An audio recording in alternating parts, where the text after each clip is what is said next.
equine, beaching and moaning. Even when an animal is not a pest, not chewing up homes, not spreading disease, not biting average citizens, even when an animal is pretty much universally loved, it can still wreak havoc when it arrives in our world. James Spring has this example, a community of seals, harbor seals, in La Jolla, California, near San Diego. Anyway, here's James. I feel like it all starts with their little noses. So cute. Soft and rubbery like a pony's. And their stubby flippers. Their plump little bodies like speckled beanbags. Visitors come from all over the world to watch the harbor seals of La Jolla wiggle across the white sand of a little beach called Children's Pool. It's called Children's Pool because back in 1931, the city built a seawall along a curved peninsula to make a protected cove for children. And it totally worked. I played there when I was a kid. I didn't drown even once. There weren't any seals back then, but later, in the mid-'80s, when I was a teenager, they started to come ashore at night. Just a few at first, and then a bunch. One night, my friend Tom and I ended up at the Children's Pool after a Wang Chung concert. Don't judge me. It was late. I feel like there were maybe 20 seals on the sand.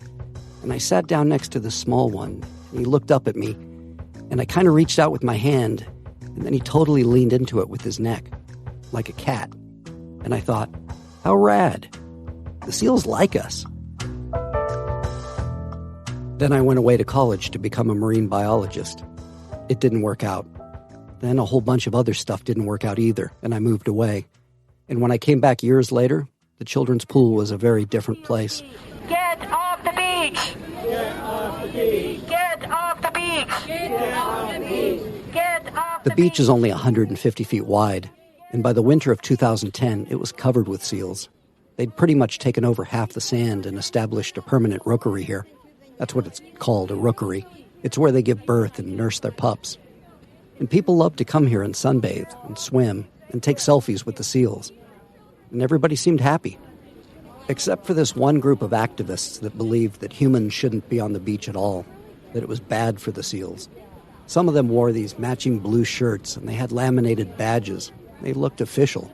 They'd patrol the sand, calling themselves docents, like at a museum. But they were really there to discourage people from putting down their towels and coolers. They'd tell visitors that the seals needed to be left alone, and they'd try to shame them into leaving, or at least keeping their distance. You're scaring them away. Excuse me. It's okay. It's a public No, beach. it's not okay to harass the seals. It's against the law. That is not harassing the seals. He can go on the sand. I can go on the sand. The activists set up camp on a sidewalk at the top of the steep steps leading down to the sand. They just had a folding table with like signs and flyers, and they would yell down at anybody they thought was too close to the harbor seals. They also used video cameras to document people getting close to the animals, and then they'd upload the videos to YouTube and Facebook, like the ones you're listening to right now. Get off the beach! Come on, let the seals get up there! Brian Pease is one of the leaders of the seal activists, but he's not one of the yelly ones. He's more deliberate. An attorney who founded the Animal Protection and Rescue League after he moved here 12 years ago. At that time, there were news reports that people had been seen, stabbing seals and burning them with their cigarette butts and things like that. So really extreme stuff that people had claimed to have witnessed. I don't know that any of that was actually substantiated, but this was the climate at the time that it had been in the media that this was occurring. So the first time I went there was actually at night, and I remember there was a guy who went up to the seals and started just kind of dancing around and just kind of like annoying them, and then the seals left. They flushed into the water. Flushed is actually a scientific word. When the seals get scared, they all do this sort of wiggle stampede back into the water. Biologists call it flushing. And to Brian and the other seal activists, flushing the seals is abuse, especially during the pupping season when the mothers are nursing their young. If you flush them, it's interfering with their biological. It'd be like if you're sleeping and somebody came in and shook you awake and told you to leave your house or something. I mean, it's just disruptive, and it's never like an extreme thing where somebody is running up and they start clubbing a seal or something like that. It's more of like this incremental, like people want to, well, how close can I get? And they want, they keep kind of like inching for it, and you're just thinking like, it's just gonna, just a couple more minutes, they're gonna flush all the seals away, and it's like you're just waiting for this to happen, and it's gonna happen, and it always does happen. Yep. Here they go. Here they go. You're harassing the seals. Flushing the seals is also illegal. It's a violation of the Marine Mammal Protection Act, a federal law that prohibits the hunting and harassment of any marine mammal. That part about harassment, though, is where interpretations seem to vary. Because when the seals flushed, they always came back. The harbor seal rookery here was thriving. Most people liked the seals. Locals had been sharing this beach with them for 20 years, but now these activists were walking around with megaphones telling everybody that they couldn't be down on the sand or in the water, yelling. And if anybody disagreed with the activists or their methods, they were branded seal haters. Some of the locals began to talk about how to best handle this. They decided to form their own group, set up their own tables at the beach with their own flyers and banners. Their goal in all this was just to make sure that the beach stayed open to people, that they could keep sharing it with the seals. And these newly minted shared use advocates, they were done taking orders from the seal activists. So if you happen to show up at the beach on like a Saturday with your kids in a picnic basket, you would see the two opposing sides, pro-seal and shared use, and they were ready to rumble.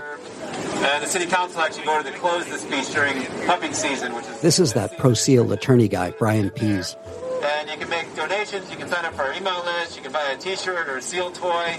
All these other booths that are set up here are either here just to make money, that's the tie-dye booth, or in the case of this booth in the corner over here, actually here to oppose the seals. And so, they're selling seal toys, but they're actually against the seals. We're opposing you. We let you guys know what's going on. Look how stupid you look. This is how it usually went down. Talking led to yelling, and the yelling led to just a cacophonous din of outrage. It seemed like everybody in San Diego took a hardline stance, and they all fell into one of these two camps. Both sides dished out a lot of propaganda. The shared use people would say that the seals were never in any jeopardy, that the activist crusade was nothing but an elaborate scam. Here's a shared use guy talking into the camera of a seal activist. What are you saving them from? No response. What are you saving them from? This is a seal crookery, as far as I'm concerned.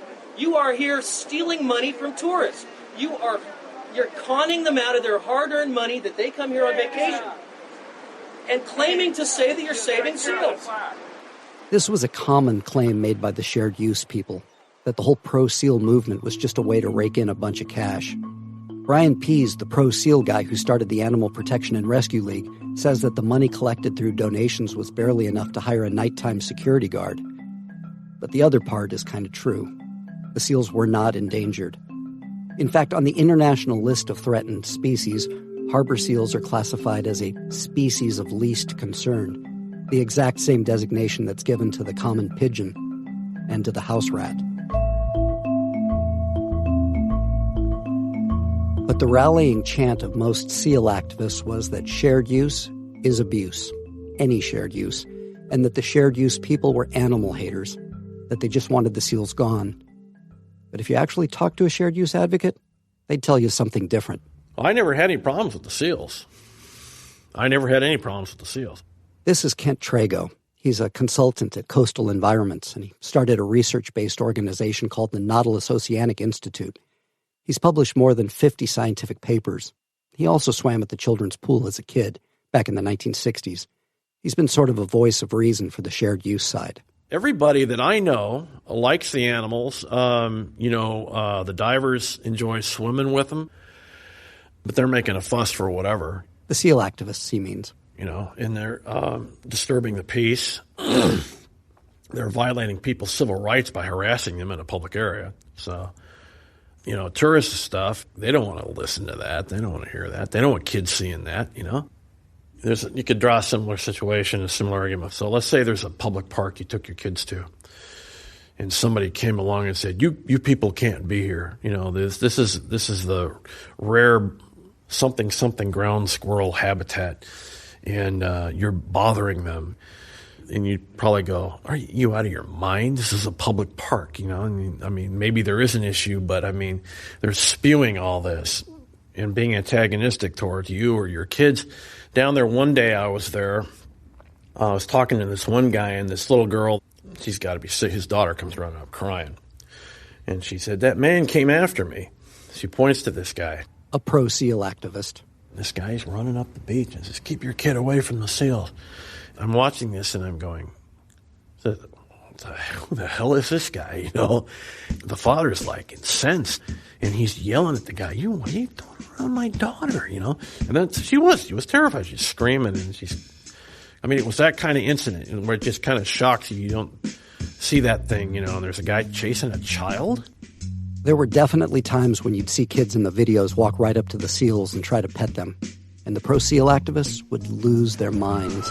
Get your kid in check! Whoever's kid is in the pink, keep them away from the seal!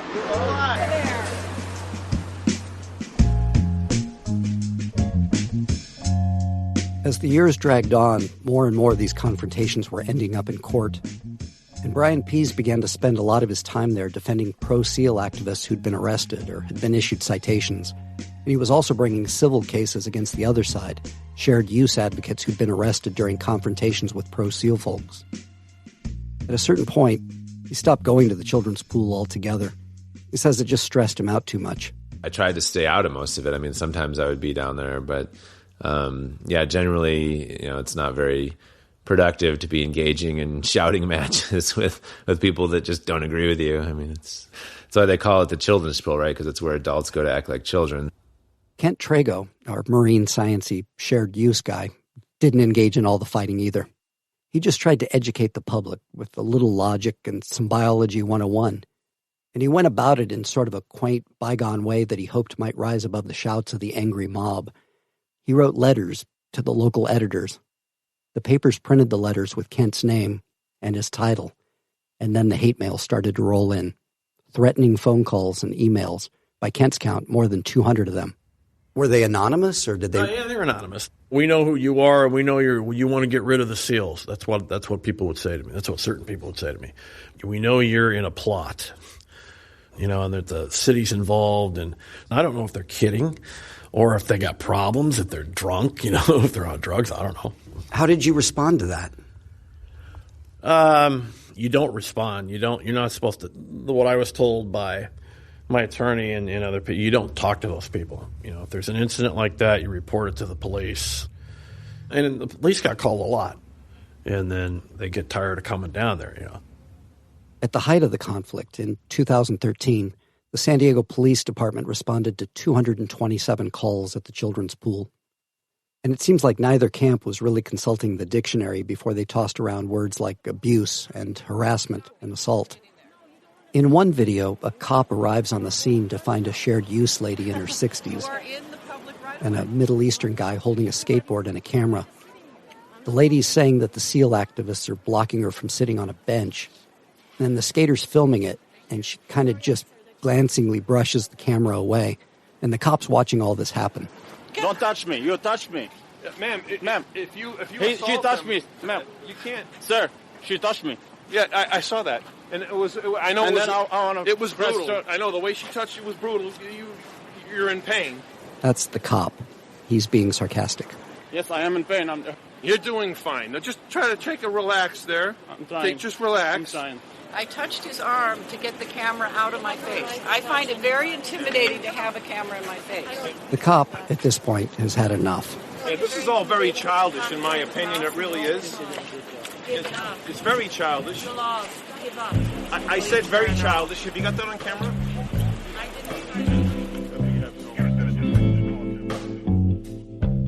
Everybody was filming everybody. It was like a standoff with camcorders and cell phones. A bunch of videos just show a close-up of a face holding a video camera pointing right back, filling the frame. It's like the worst art film of all time. Like in this video, the shared use guy is being all pushy with his camera. Can you say what you just said out loud? Why do you talk under your breath? Why don't you stop intimidating her? Why do you talk under your breath? Why don't you stop intimidating her? Can you please Speak stay up louder so I can Can get you a please recording? stay back from me?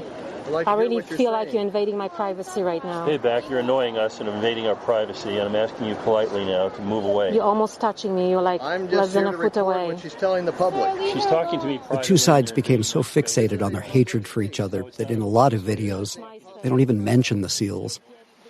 One morning, it's cold and foggy on the beach, and a 70-year-old pro-SEAL activist just has had enough of a shared use guy who's filming her, and she charges right up to his camera. So you're spitting on me now, huh? That's battery. I didn't touch you. You spit on me. You're harassing me. You spit on me. I did. I spit on your camera. No, you spit on me, right in the forehead. Poor boy. At a certain point, the factions had been battling so long that they knew each other by name, knew where each other lived and worked, and the attacks were becoming more personal, the threats more vicious. Back away from us right now, you disgusting little turd. Give it a try. Don't let me catch you in an alley sometime. Oh, really? How about it? People on the shared use side had always accused the SEAL activists of valuing the lives of animals over people. And now the sentiment began to ring more true. This one's a little hard to hear. Don't get too close to the seal. I'll make your life miserable. He said, "Don't get too close to the SEALs, or I'll make your life miserable. I'll bring my guns here." Throughout this war, the pro-SEAL camp had a unique weapon on their side, the power of the federal government, and at some point they really began to brandish it. The feds could arrest or issue citations to anyone who violates the Marine Mammal Protection Act. So the SEAL activists would film people as they harassed the SEALs or drove them from the beach. These are the lads that went for the swim. And then they would keep the camera rolling, and it'd get all shaky Cover your license plate. as they chased the lawbreakers all the way back to their car Cover your license plate. to record their license plate. I already got it. And then, when they had it, the activists would turn over the video to the National Marine Fisheries Service. And the feds would issue fines of $500 to anybody who made the SEALs flush. It was an incident like this one that brought the SEAL War to one of its darkest hours. So you really want me to read this? Why? Read this all. I guess I was the first one who read it, so. One day, Brian Pease received an email that was addressed to one of his volunteers. It was a threat.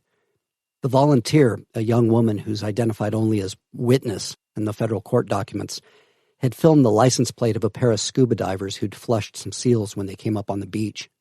Brian read me the email. Okay, 2 divers who used the children's pool in September have been cited by federal wildlife marshals for disturbing the seals. Witness was apparently the one who turned them in. The problem is now that revenge will be taken out on Witness. The email continues, "Many of the local divers have close friends in the California motorcycle clubs. Motorcycle club members have been contacted about Witness, and she will be dealt with very harshly if she is not killed. They know that if she's not in San Diego, she may be found in San Francisco. Either San Diego or Oakland hit hogs will be involved in her punishment. She's brought this on herself." And then it's signed Biker Bobby with an IE. Probably the least threatening Hells Angels nickname of all time, but still. Was your call? Was the woman who was threatened? Was she scared? Oh, she was terrified. Yeah. So I know her mother, who's also involved in the Pro SEAL protection campaign, and and she'd said that they were like their whole family was scared for quite a while. So so it was pretty serious. Biker Bobby emailed 2 other threats to the Animal Protection and Rescue League. In one, he threatened to burn down the organization's storefront and to bomb a coffee shop. Brian Pease turned the emails over to authorities. The female volunteer, the one who was singled out with the death threat, the one who'd sent the video of the 2 scuba divers to the National Marine Fisheries Service, she was considered a federal witness. And threatening a federal witness is a federal crime. So the FBI got involved. They tracked the email sender's IP address to a public library about 5 blocks away from the children's pool. The feds had Biker Bobby in the crosshairs. Now, what he did was he went to the public library and he had an account called, it was Death to Seal Watch at yahoo.com. And then he would log into his personal account like 2 seconds later. So that's how they caught him. So. And when they confronted the author of the emails, it turned out he was not an actual biker, nor was he a Bobby. He was a scientist. Yeah, I sent him. Yeah. Man, I sent him out of anger. It was our marine science guy, Kent Trago. I regretted it after I did it. It just built up on me, and it's like, it was just one of those moments. But it was all words. There was never any intentions to hurt anybody. Kent remembers being at the children's pool on that day when the SEAL activist filmed the license plate of his 2 scuba diver pals, but he says he doesn't remember much else. He couldn't tell me any details from that day. Says he can't remember what he wrote in the emails. Even talking about it now, it makes him squirm pretty good. It wasn't meant to be a real threat or anything like that. I mean, obviously, the person receiving it on the other side would take it a little differently, I guess. I mean, the plan, I'm guessing, was just to scare them back, to brush them back from the... But I mean, I didn't even, as far as I recall, the content wasn't even meant to scare anybody. It was just more of a, just kind of a reaction, You were pretty direct about some stuff. Yeah, like I said, I don't remember what I said, but I shouldn't have said it. But no, I didn't have any intention of hurting anybody. So it's not a common sense reaction. Things started to come into sharper focus after he was arrested by federal agents as he walked back to his car from the beach. Kent pled guilty to the charge of threatening a federal witness. He served 4.5 months in federal prison and then another 6 months of house arrest. He was banned from using a computer for a couple years and ordered to stay away from the children's pool. He took full responsibility for his actions. He apologized to the victim in court. He sent a letter of apology to the Animal Protection and Rescue League. No, I mean, it was I tried to push Kent for details, for an explanation. Just why he did it. Was there a chain of events? A final straw? He couldn't really give me a clear reason. It was just, I guess just felt like you wanted to get even for some reason or whatever, or do something. I do know, because I'm a human being. And I mean, really, who hasn't taken things a step or two further than maybe they should have? Like, one time, I've got this neighbor. He's like a half block away from me. And on hot summer days, he'd blast his music really loud, and it was always Alice in Chains, a band that I used to love before this. Anyway, my daughter Addie, she was less than 2, 18 months, and she was a light sleeper, and it was already hard to get her down for naps. And then Alice in Chains would start rattling the neighborhood. Addie starts crying, so I run to the neighbor's house and pound on the door. The guy doesn't answer, so I call the cops. They show up and shut the neighbor down. Next day, same thing. It happened like 6 more times. Eventually, the cops stopped responding. Nobody else seemed to care. And the sound blasting out of the neighbor's stereo made something come loose inside me. I went to my bedroom and unlocked my gun case, and I loaded a revolver, and I walked out in my backyard to the corner closest to the music, and bam, bam, bam, bam. I fired 4 shots into the dirt. My wife is screaming at me, and it hits me like all at once. I'm the guy who's terrorizing the neighborhood. My wife didn't speak to me for a week. So I get it. Everybody has their limits. All of us. Tell me about the stun gun. Well, I'm happy to talk about that. I'm so sick of talking about it that I didn't bring it up, but you guys have turned over every rock in this, so. Yep. Even our animal protecting, confrontation avoiding attorney, Brian Pease. One of his fellow SEAL activists, a woman, had been raking seaweed one day at the children's pool, trying to create like a mound or a barrier so she could tell visitors to stay behind it. And there was this 55-year-old shared use guy who was kicking away the seaweed line and just being a jerk.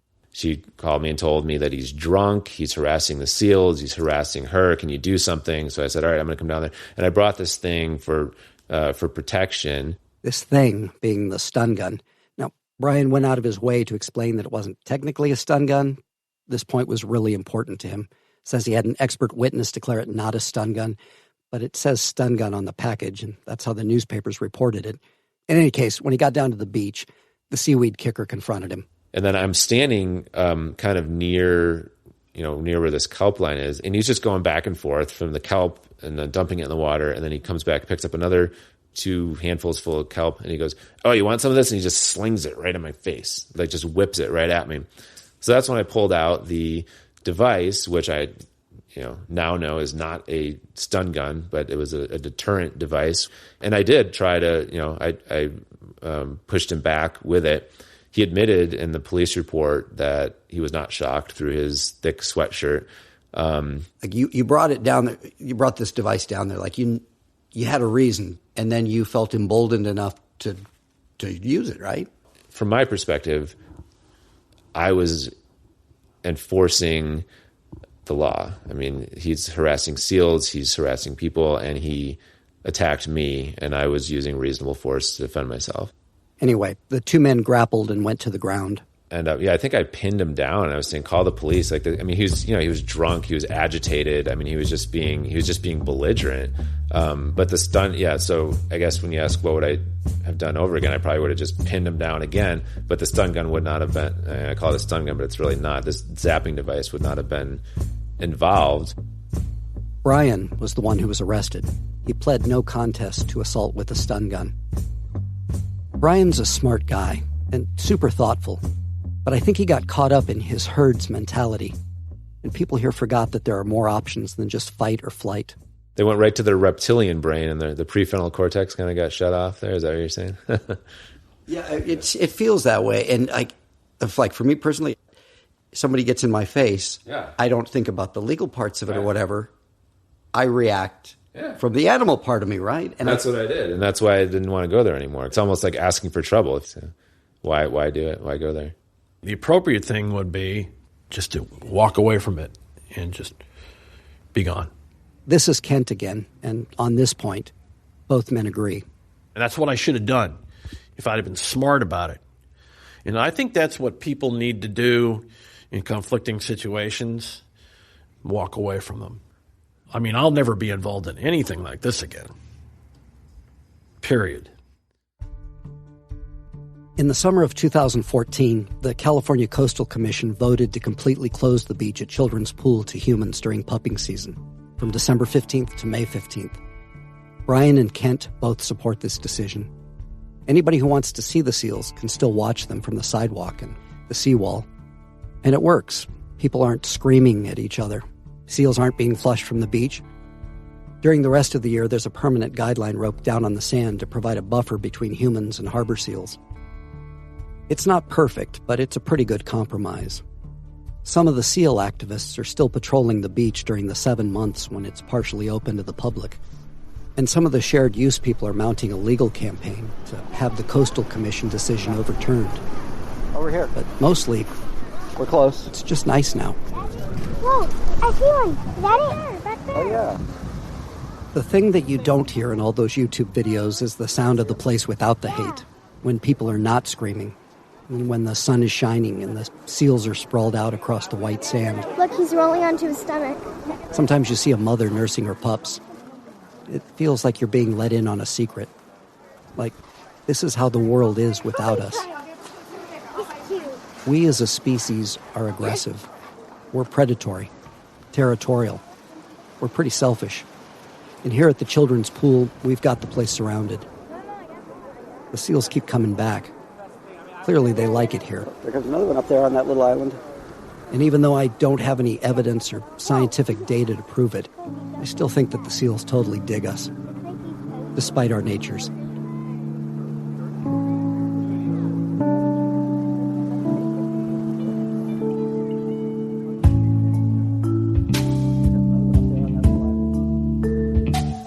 James Spring in San Diego. Since we first aired that story a few years back, there have been a number of legal battles over the Children's Pool. As it stands now, the beach is closed during the seals' pupping season. The rest of the year, humans and seals share the beach. Kent Trago died back in 2018.